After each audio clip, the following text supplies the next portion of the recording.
Today we're talking to Dave Liu about entrepreneurship in his new book, The Way of the Wall Street Warrior: Conquer the Corporate Game Using Tips, Tricks, and Smartcuts, which is already the number one. Yes, it's currently ranked the number one hot new release on Amazon under the business finance section. So I'm pretty excited about that. Congratulations. The book launched on the 9th, so that's incredible to hear. And David is just an incredibly unique person in his own right. He's a 30-year veteran of Wall Street and Silicon Valley. So the fact that he is still standing and doesn't have like a Jimmy Durante gin nose is incredible. He's an entrepreneur who started multiple companies, as an advisor who's raised over $15 billion for hundreds of companies, and an investor with multiple $billion-dollar exits. He is... That was a billion? Billion. Yeah. Billion. Damn. Although a billion isn't what it used to be. It's still, there's some perspective to be had there. Yeah, just because Biden's talking trillion doesn't mean you don't get your billion high five. Exactly. The passion that Dave brings to advancing new ideas in technology and entertainment, and really supporting his nonprofit and philanthropic causes for disadvantaged groups and other organizations is just absolutely awe-inspiring. There is a net proceed drive on his current book that is going to go towards helping charities for children born with clefts, Asian Americans, and other disadvantaged groups. And he not only writes books, he draws cartoons, just to add an extra layer of cool into it. So Dave, thank you so much for joining us today. I have so many questions that I want to ask you, and I know that you can tell us, just go read the book, which we promise we will. But I personally decided to opt out of corporate America a very long time ago, mostly because it made my brain scream. Tell us a little bit about the journey you had making it to the top of your industry, and really kind of how that shaped you and what kind of challenges were in there for you. Yeah, absolutely. So first off, Marie and Susie, thanks so much for having me on the podcast. I'm very excited to share, the what I've learned so far being on this planet almost 50 years. Really am focused now in this kind of second half of my life on giving back and sharing what I've learned the hard way. So again, thanks for having me on here. Yeah, so my story is full of twists and turns and some struggles, but I'm so happy, frankly, where I've turned out and how things have evolved. And so one of the things that I always tell people when they're in the business world is this is not a movie. So we want spoilers. Tell us the ending first. Tell us the point of a meeting. Tell us the point of a project, and then we'll work backwards, and then we'll double click and you'll fill in the details. I just wanted to give you that spoiler alert that things have really helped me and worked out the right way, despite kind of the way the thing started. So the way the thing started, frankly, was that I was born with a very severe birth difference. I was born with a bilateral cleft lip and palate. And in layman's terms, that meant that when I was born, I had a massive honking hole in the middle of my face. It looked like literally somebody had shot me in the face. And it took a lifetime up to my sophomore year in college, hospital treatment, and many, many surgeries. I've had almost 12 surgeries, many of which were very invasive and dealt with the craniofacial structure of my face. And even to this day, I still have treatment and I still have things that I frankly need to do to prolong, my longevity. So I'm not complaining. It's just kind of the fact of the matter. It's kind of the way, the die rolled when I was born. But that's kind of how it started. And over the course, real quick? Sure. I really appreciate that you said birth difference. That's a beautiful reframing, because one of the things that I've learned as I've acquired disabilities through my life is that we are all variations of each other. There's no right way to human, and we have these ways of stigmatizing and demonizing perfectly natural variations. And so I appreciate that. Yeah, thank you for saying that. And I will say that now, many years later, having lived with it for almost 50 years of my life, I will say when I was younger, I thought it was a curse, and was a defect. In fact, now that I'm almost 50, I actually view it as a blessing and actually a superpower. And I'll explain to you how I view that. Yeah, tell me more. And how, frankly, it helped me, Marie, in rising to to the top and rising the corporate ladder. And it's really quite simple, which is that when you're born with a birth difference like a cleft, one of the things that happens is that even after all the repairs, you still have a ton of scars on your face. And people, even if they're good-hearted, people just can't stop staring at you. And when it starts with little kids, it starts off with being teased. So I was called Elephant Boy. I was called Monster. You know, all the things you can imagine, like adolescent little kids teasing each other with. Think of that like times 10, right? Because here comes the freak show, and we're all going to like laugh at him because it's fun to laugh at him, right? But as you grow up, you know that a lot of kids mature and they turn into adults, but the feeling of being an outsider never really goes away. Like, and it manifests itself in a much more passive manner where people just stare at you, like, you know, oh, you're like a walking car crash, right? I can't not look away, right? And so what that does to you over a long period of time is that it really hardens you. It really makes you realize that you can't worry about the way people look at you, the way people think of you, because you can't control that. And if you spend your life trying to control the way other people think of you or look at you, you're going to drive yourself nuts. And so at a really young age, that'll be your job 24/7 is managing, and nobody's got time for that. yeah, and look, you know, the world is a bell curve, right? You're going to run into wonderful people like you guys, okay? But for good people like you, there's terrible people out there too, right? And so you're gonna run into the whole bell curve of humanity. And I think you got to figure out, like, how am I going to deal with the people on the lower end of the bell curve, the people that are mean, that like to bully, right? That are ignorant, right? And so for me, as I was growing up, the birth difference I was born with, I think really hardened me. Really made me introspective and frankly not give a crap about what other people think. And I like to joke that it gave me a superpower, which is it made my skin so tough that I developed rhino skin. And I will tell you that as I entered the business world and ascended up the corporate ladder, that rhino skin came in super handy. And the reason is because in your corporate career, as you guys know, as you rise up the ladder, a couple things grow exponentially. You know, the compensation grows exponentially, the titles grow exponentially, the power grows exponentially, which means that the stakes grow exponentially. And we all know what happens to human beings when the stakes get really high. They get really stressed out, right? They blame each other. They want to know, like, what's going on, right? And the stress becomes contagious. And for me, what that led to in a high stakes world of both Wall Street and Silicon Valley is that there wasn't a day that didn't go by where I wasn't stressed about something. I wasn't being yelled at about something. It could be like my boss yelling at me for like not being as productive or not getting stuff done faster than he or she wanted. Or it was my clients telling me like, hey man, you promised us X and we're getting Y. Like, what's going on, right? American dream. Yeah, exactly. And then even employees, frankly, you know, you're worried about them and they're worried about their careers and they feel underpaid, they feel underappreciated, right? So the point is that I think so much of the corporate side of your life is filled with stress and deadlines and challenges. And I think that being born with a cleft really hardened me and helped me sustain that durability, that grit, if you will, throughout my entire career. So it's kind of a long-winded way of saying that I think birth difference is actually the perfect word for it, because it certainly wasn't a birth defect for me. It made me stronger. And like I said at the outset of this, it was a blessing in hindsight, not a curse.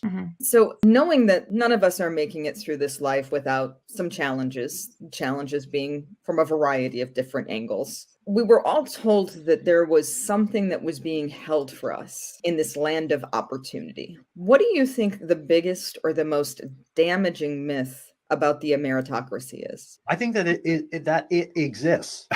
I really do. And I'm not saying that as someone that is super cynical, because for people that have known me for a long time, I am an optimist. I really do look towards the future and I hope for the best. But I'm also a realist. And I think that the idea that particularly corporate America is a meritocracy is a complete sham. It's just not that way. I'll tell you a couple stories that really accentuate that point. So as a really young person, I was 18 years old and I was lucky enough to work at one of the top investment banks, Goldman Sachs. And I was only 18 and I was bright-eyed, bushy-tailed, and I didn't know anything, right? I was like, the world is all about working really hard and being really smart. And that's all you you need, right? You just need to be hardworking, loyal, and smart, and you'll go rise to the top like on a carpet, a magic carpet, right? Everything will work out. Everything will work out, right? And I remember I was part of a team at Goldman Sachs where there were 3 individuals that had a huge impact on me. Again, at 18. One was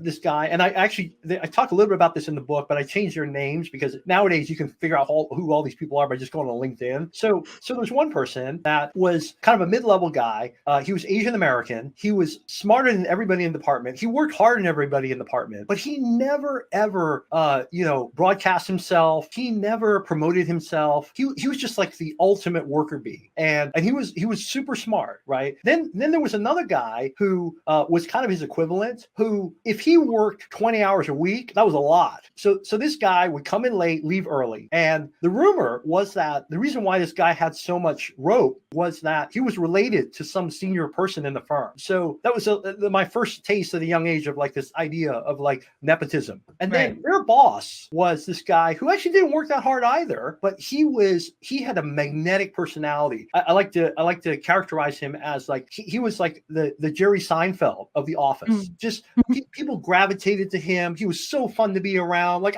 I'm heterosexual, but I fell in love with the guy. I mean, like I wanted to be this guy's son. Like this guy was just amazing. And he was kind of like the leader. And when I kind of looked at them, the Jerry Seinfeld guy like got promoted super fast. Even though he didn't really work that hard, he was pretty street smart, but he wasn't like, he wasn't Albert Einstein, right? But he had this magnetic personality that you couldn't teach. He was just like great at dealing with people and getting both the employees to, really go the extra mile. And then he had his boss wrapped around like his little finger, right? And then the Asian American guy was kind of stuck in purgatory. And I actually looked him up many years later on LinkedIn, and he ultimately did become a managing director. So he ultimately did become a senior person, but he had to leave the firm, and it took him like a full 10 years longer than what was traditional. And then the other Nimrod, the Nimrod guy, like, he kind of just, kept bumping along, and he never made it to managing director, but like he still got paid really well for a long period of time. So that experience really shaped me as an 18-year-old, an impressionable 18-year-old. Like, wow, the world isn't really fair. Like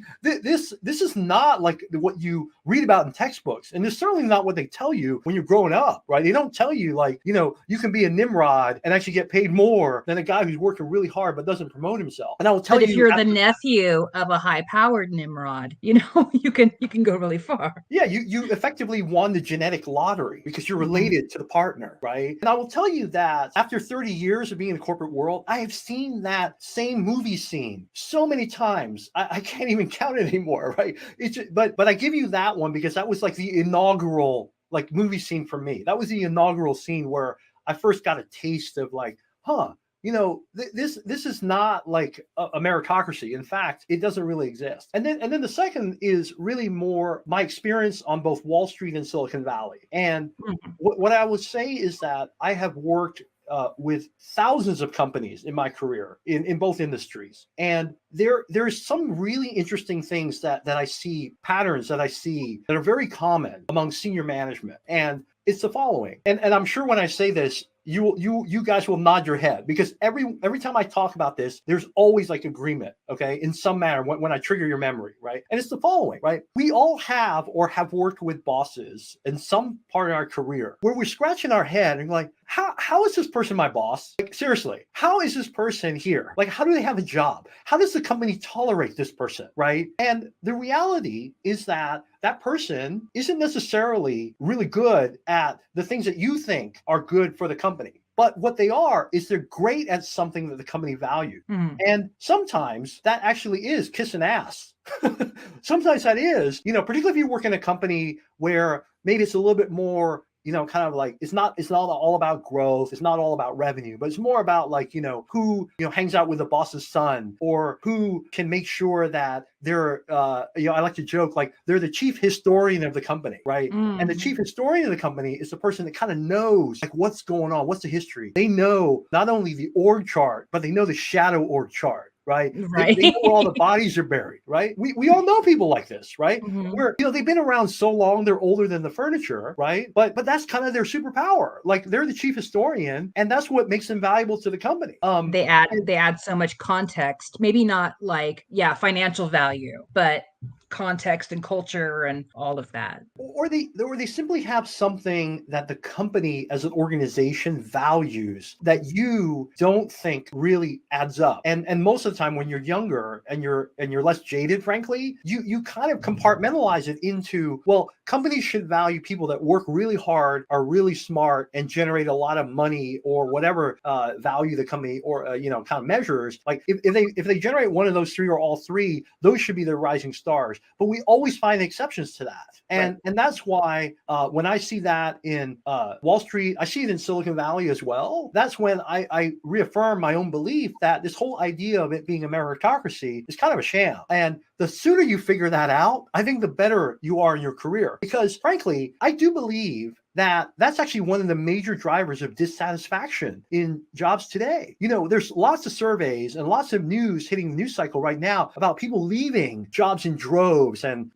joining the creator economy and becoming independent, right? And that's awesome. There's going to be a lot of people that do that, right? But the reality is there's still a lot of people that still are going to have to work for the man. They're still going to have to work in companies, right? That's kind of like how they're going to put food on the table. And I guarantee you, most of those people are dissatisfied, largely because I think they go into companies thinking that it's all going to be fair, it's all going to be meritocracy, and it's not. And that's what I think drives a lot of dissatisfaction. And that also, when you don't understand that game, and I do call it a game, then you don't ultimately maximize your own potential because you're not maximizing your compensation, you're not maximizing your trajectory from a career standpoint if you don't really understand the unwritten rules of that organization. That it isn't just hard work, it isn't just being smart, but it's like, yeah, kissing some ass and like making sure that, people think that you're fun to hang out with, right? Stuff like that. And so, Marie, that I think is really the biggest illusion, I think, in the world today. Well, and I think that we can all pull any delusions that we want, but as we see people create different kinds of success, it allows us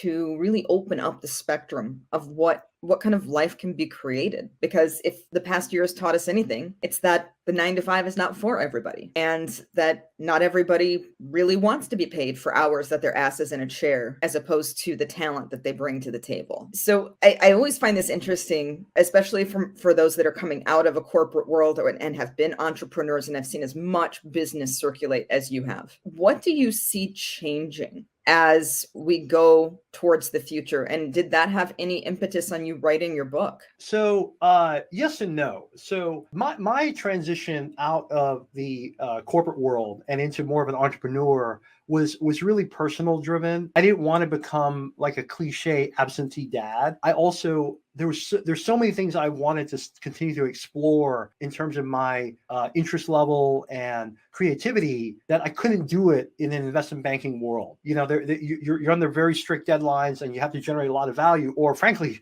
there a dozen other people that would take your seat in a heartbeat. And so part of my grandmaster plan, if you will, was to spend my 20s and 30s really optimizing, honing my craft, being really good at something, salting away as much money as I could so that when I turned 40, I could walk away. I would have the option to walk away. And I achieved that largely by being really frugal and careful and making some good investments and sticking with my plan. And then I entered the entrepreneurial world largely because I felt, having worked with lots of entrepreneurs, I always felt that I was the bridesmaid, never the bride. And I wanted to see if I could do it, honestly. I wanted to see, could I take the risk of jumping out into the world without, all of the sturdy furniture of a company, all of the brand of an existing industry, and just go out on my own and see if I could do it. And I'm so grateful that I did that because it really allowed me to grow as a person and actually expose whether or not I had that capability. And so that's really what drove me. And then the book kind of came out more along the lines of, I've had the privilege of having hundreds, if not thousands of people work for me over the course of my career. And what I've seen is that a lot of people that represent the underrepresented categories, so like women, people of color,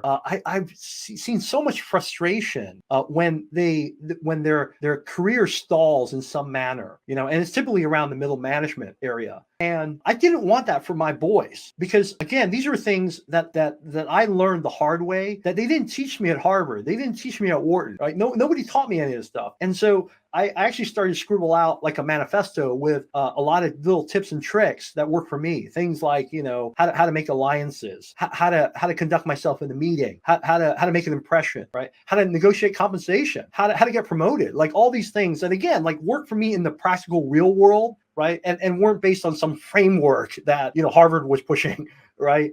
Right.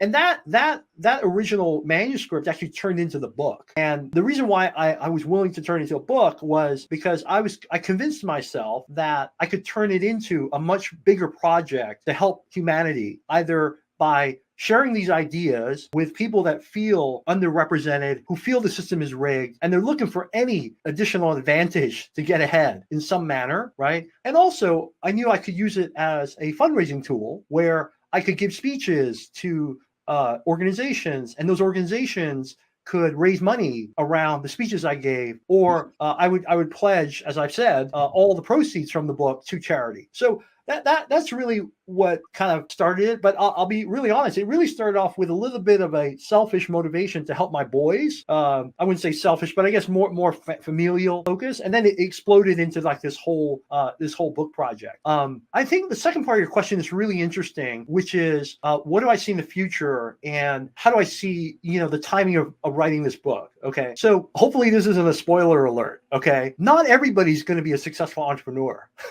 I think we all want to be, and having gone through that journey as you have as well, there is nothing more rewarding than starting your own company and seeing it flourish. There's also nothing more painful than seeing it be challenged, I'll tell you that. But there is nothing more rewarding in feeling that you've created something out of nothing, and you've created a means of living for other people, and you bring some delight and service to customers, and they appreciate that. But the reality is that I think the media in particular creates this illusion that everyone's going to be really successful. And that's just not the case. I mean, I've had some massive failures as an entrepreneur. It's painful, right? But nobody's asking me for an interview on like how, a company that I started crash and burn, right? They only want to know about, okay, which are the companies that you invested or partnered with that grew into billion-dollar unicorn. Yeah, tell me more about those billions, but not about. We don't want to know about the losses, right? Right. But the cold hard reality is that there's still going to be a vast majority of us that have to work at a company.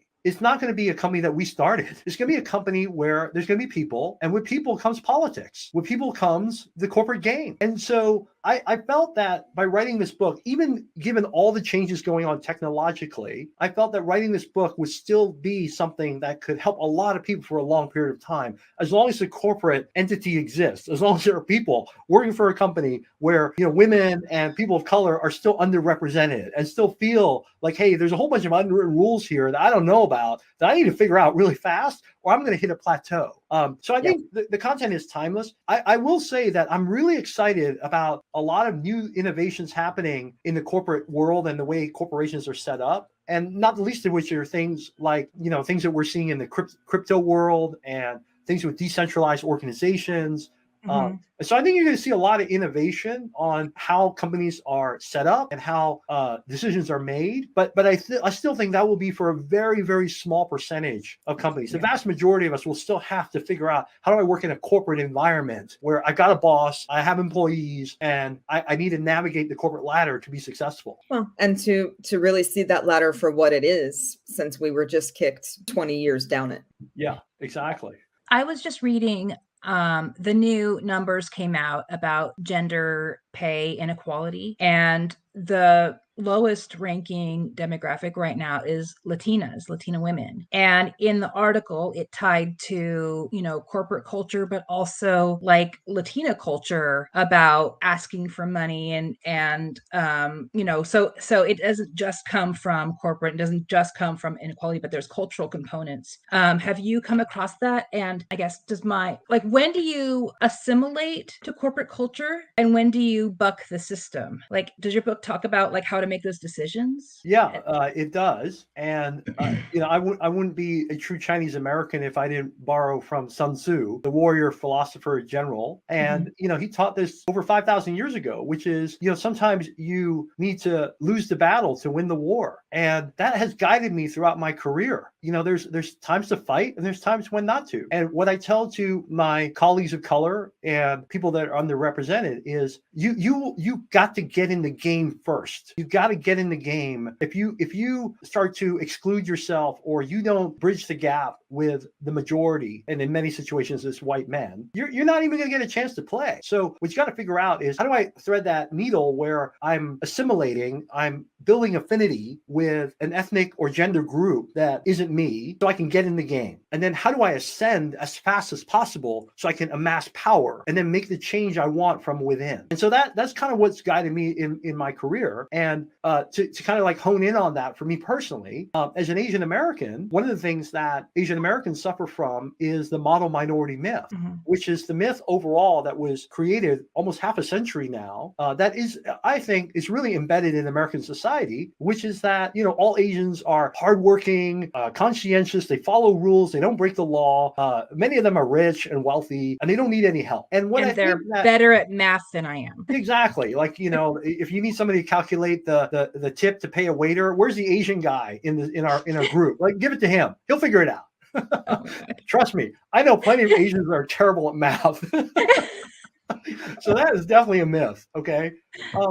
But the point is that what I thought about deeply was I need to get in the game and I need to ingratiate myself to the organization so they feel that I'm one of the team. And unfortunately, in America, when you have a face like mine, Asian American face, you do have a face of a foreigner. And unfortunately, I think the political environment doesn't help, where with this constant tug of war and public fight with China, I think my face and my kids' face for the uneducated will be viewed as the face of the enemy. And so when I go into a corporate environment, I know immediately that people are wondering, okay, this guy's he doesn't look like some guy from the mainland China, but I'm not sure, is he really American? Like, who is this guy? And many Asian Americans, we're all sick and tired of the crappy ass questions around, like, well, where are you from? Where are you really from? Right? Where are you really from? Yeah, it happens all the time. Yeah. Any of your Asian listeners right now, they're all nodding. We've all heard this like millions of times, right? And nothing makes you feel like you don't belong in your country than hearing that question over and over again, right? Yeah. So for me,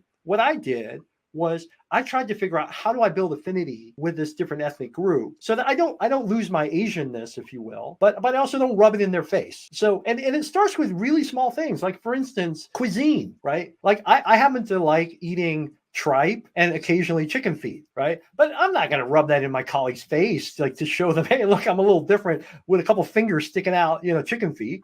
What's the point of that, right? Right. And I would try to find commonality. In America, one of the things that I think builds commonality really quickly, if you're into it, is sports, right? So I hate baseball, but I love basketball and football. So that became like a common language for people to, get to know me pretty quickly. But here's the rub, right? The model minority myth really helps Asians at the junior level. If you kind of go through the characteristics that we just talked about, that makes for a great junior person. But you know what? That all hurts you as a senior person. And frankly, this is why the attrition of Asian Americans is actually highest among any ethnic group, because Asian Americans actually over-index on the junior level and under-index substantially on the senior level. So the attrition rates are much higher for Asian Americans than any other category. And I knew that. Yeah, and I knew this right off the bat. So I studied. I'm like, okay, I look within my organization, like, what is it that's necessary to get ahead, to crack through what we call the bamboo ceiling, right? For Asian American, right? And for women, it's the glass ceiling. But I would, and a lot of what I'm saying, I think, applies to any woman or any ethnicity, Latino Americans, African Americans who feel underrepresented. But the thing that I did was, first, I studied carefully, like, what is it in this organization that is valued? Like, going back to kind of like, how people get promoted. Like, it's not just hard work. And in fact, it isn't hard work. It isn't just being smart. What is it that is really valued? And how do I get more of that? How do I develop that? And so in investment banking in Wall Street, what's really valued at the senior level is actually the ability to build relationships and develop salesmanship, something that, frankly, they don't really teach you in school. And a lot of Asian Americans aren't trained at a young age to go out and open a lemonade stand or to sell insurance door to door. Like, they don't do that, right? And so what I did was I tried to figure out scenarios or situations where I could start to develop some of that, and was given the opportunity by my firm to let me do that. And one of the hacks to do that is to think about what I call the poop patrol jobs. Okay, so these are the shitty jobs, right? That other people don't want to do, but they might be jobs where you can demonstrate some of your leadership ability. So, for instance, one kind of poop patrol job is actually HR and training, right? Nobody really wants to do recruiting, and nobody really wants to do training, but that's one way for you to start to demonstrate, look, I can carry myself in front of a crowd of people. I can educate, I can teach, right? And the reality is that when you're pitching a client or when you're presenting to a group, 9 times out of 10, you're essentially teaching them something, right? Teaching them about your firm, teaching them about some idea, teaching them about a product, right? But essentially that's what you're doing. So that was one scenario where I was able to start to hone some of that. The other is like conferences where, again, like they don't generate immediate revenue. There's more like a indirect revenue. But like, conferences, I would run like internet conferences. I would be the MC, I'd be the Bob Costa out there, like making jokes, talking, right? And that starts to blow a little bit of the myth, right? You're like, hey, wait a minute, this guy isn't some like number crunching guy, that we keep in the dungeon. This guy's actually kind of funny.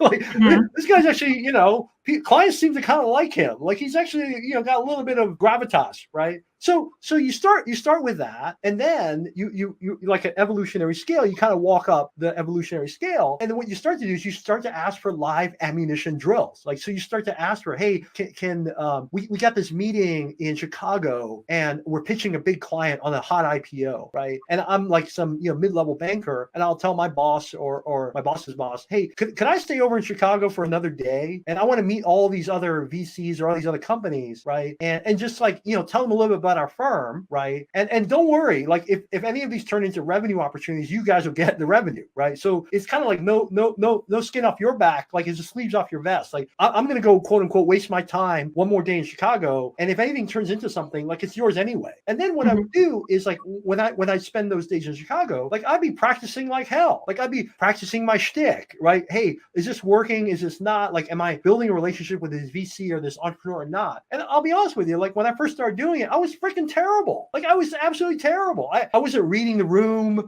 I'd bring these big presentations, 100 pages. Look at this presentation. Look at all this work I've done, right? And then clients or prospective clients, they'd be bored to tears. They're like, oh man, like I got to get out of here. This guy is fucking boring, right? So you're buying lunch, right? Good yeah, Lord. Exactly. Yeah.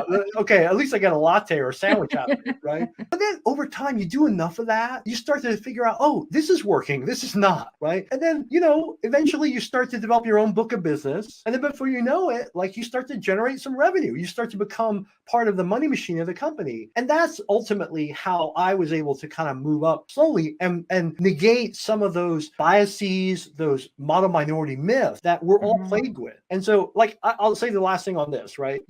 Their biases and the way people characterize you, the way men, characterize women, the way Caucasians characterize Asians or African Americans. Like, I wish the world was gender and colorblind, but it's not. And you have to accept that that's the way the world works. In fact, evolutionary biology is kind of like ingrained in us. Like, we're a tribal species. Like that's how we kind of kept out of trouble, right? We're like, oh, he doesn't look like one of us, right? Is he going to eat us?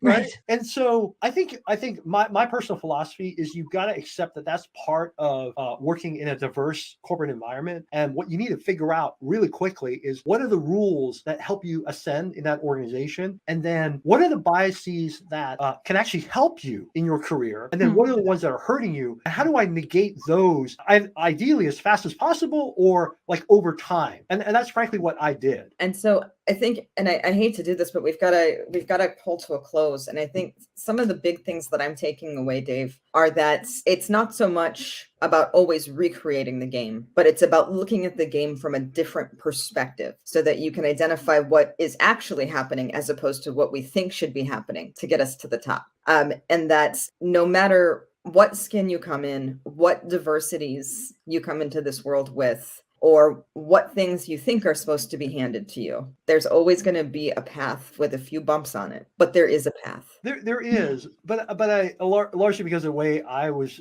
my history and the way I was brought up, the world doesn't owe you anything, and you just have to get over it. And so you have to fight for whatever you want in life. You have to fight hard because, frankly, if it's worth fighting for, other people want it too. And so I think you need to think about, how do I get in the game to fight for what I want? And then when you reach the top or you reach position of power, then be the change that you want. Like, make the change. But you can't make it when you're a junior person. You can't even make it when you're a middle-level person. You can only make it when you're really senior. And accept that that's frankly the way the world works. It's definitely been a wild journey for all of us. So I want to remind everyone that Dave's book is now available on Amazon. We will be putting a link for you in the comments. You can find Dave through a variety of different social media locations, as well as his own website. And we want to take a special moment to just really thank all of our partners and sponsors, and make sure that you can find us as we are moving forward into our nonprofit, which is so close to being done. I can't stand myself.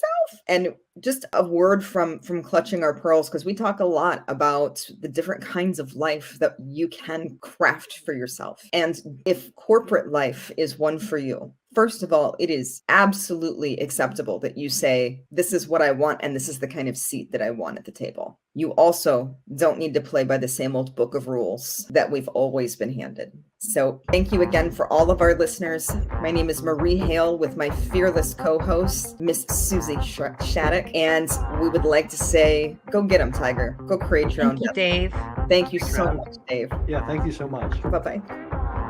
Clutching Our Pearls is a no-holds-barred conversation about women, work, and the world. We strive to approach economic, social, professional, and cultural topics from an open-hearted, good-faith, intersectional feminism point of view. What started as a single mom and business owner's reaction to the coronavirus pandemic continues as a mission to change how work works so that the people have choices. Learn more at fwdrevolution.com. If you enjoyed this podcast, please leave us a phenomenal review on the platform you use. Talk to you next time.